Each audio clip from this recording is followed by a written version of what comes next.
채용비리 의혹을 받고 있는 조용병 신한금융지주 회장이 구속이라는 최악의 상황은 피해갔습니다. 하지만 영장 기각과는 별도로 검찰 수사는 계속될 가능성이 높아서 경영 행보에는 제약이 불가피할 것으로 보이는데요. 자세한 내용은 경제금융부의 조정현 기자와 함께 이야기 나눠보도록 하겠습니다. 저희가 어제 이 시간쯤에 이제 영장 심사 들어가고 구속 수사 되네 마네 이런 얘기를 했었으니까 꽤 오랫동안 심사를 받다가 오늘 새벽이었죠. 법원이 결국 기각을 했네요. 네, 서울 동부지방법원에서 조용병 신한금융지주 회장에 대한 영장 실질 심사가 어제 오전 10시 반에 시작이 됐습니다. 그러다가 오늘 새벽 1시쯤에 영장 기각 결정이 나왔으니까 한 14시간 30분여 정도 시간이 걸린 거고요. 이번 은행권 채용비리 사태에서 현직 금융지주 회장에게 구속영장이 청구된 게 이번이 처음이었습니다. 조 회장도 출석 당시에 상당히 굳은 표정으로 법원에 나타나서 사태의 심각성, 위중함을 나타내기도 했는데요. 영상 먼저 보시겠습니다.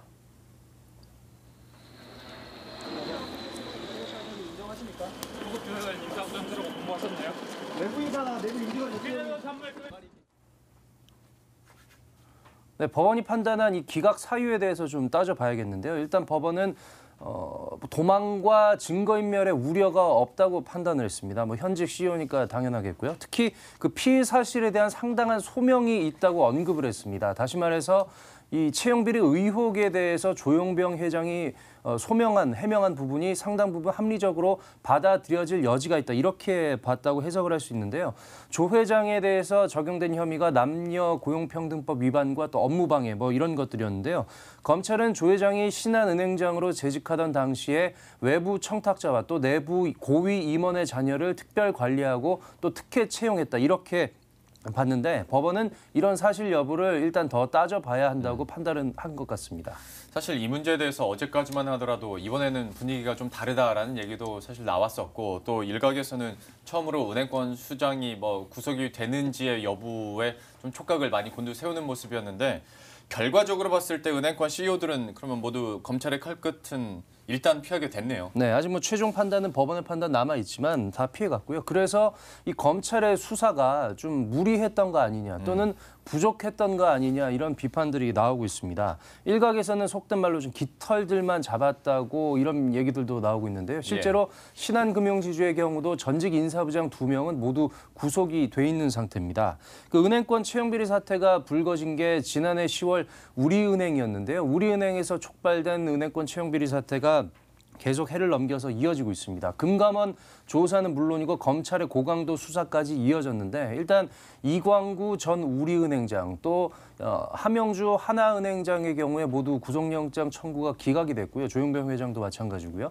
특히 그 윤종규 KB금융지주 회장 또 김정태 하나금융지주 회장의 경우에는 상당한 어떤 언론과 또 검찰, 금감원의 세 가지 방면에서 압박을 받았지만 아예 무혐의 처분을 받았습니다. 기소조차 되지가 않았습니다. 그러니까 이게 검찰의 무리한 수사든 혹은 부족한 수사든 양 방향 모두 좀 비판을 받을 만한 할 것 같은데 다만 검찰 수사가 여기서 끝나는 건 아니지 않습니까? 네, 그렇습니다. 이번에 조용병 회장의 사례에서 좀 눈여겨봐야 될 부분이 조용병 회장이 비공개였지만 검찰에 2번이나 불려갔습니다. 또 구속돼 있는 실무진과 대면 조사까지 검찰이 진행을 했기 때문에 앞서 다른 은행 또 지주의 전례와는 다르게 검찰이 혐의 입증에 상당한 자신감을 갖고 있었다. 이렇게 봐야 할 것 같고요. 영장이 기각되긴 했지만 불구속 기소에서 재판을 받을 가능성이 상당히 높기 때문에 계속 이제 법원의 어떤 판단을 따져봐야 되겠고요.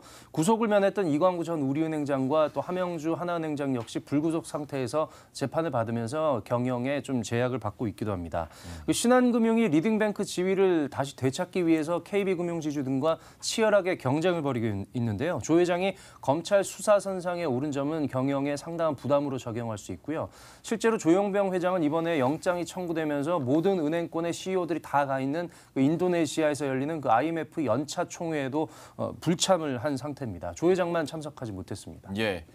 그리고 ING 생명보험 그 인수 작업 같은 경우에 아직 끝난 게 아니잖아요. 이번 사태로 인해서 그러면 어떻게 좀 영향을 받을 것으로 보입니까? 네, 오렌지 라이프로 간판을 바꿔건 그 ING 생명보험 인수도 인수 계약, 다시 말해서 주식 매매 계약은 체결을 했지만 아직 금융위원회 최종 승인이 남아 있습니다.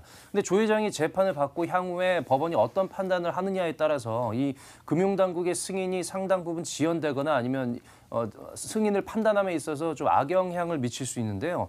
전례가 있습니다. DGB 금융이 현대중공업 그룹으로부터 하이투자증권을 인수했는데 주식 매매 계약을 체결한 게 지난해 11월이었는데 금융당국의 최종 승인이 난 게 지난달에야 났습니다. 예. 그러니까 한 10개월 정도 승인에 시간이 걸린 거였고요.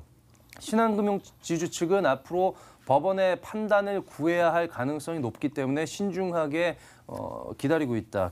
이렇게 성실히 임하겠다고 밝힌 상태입니다.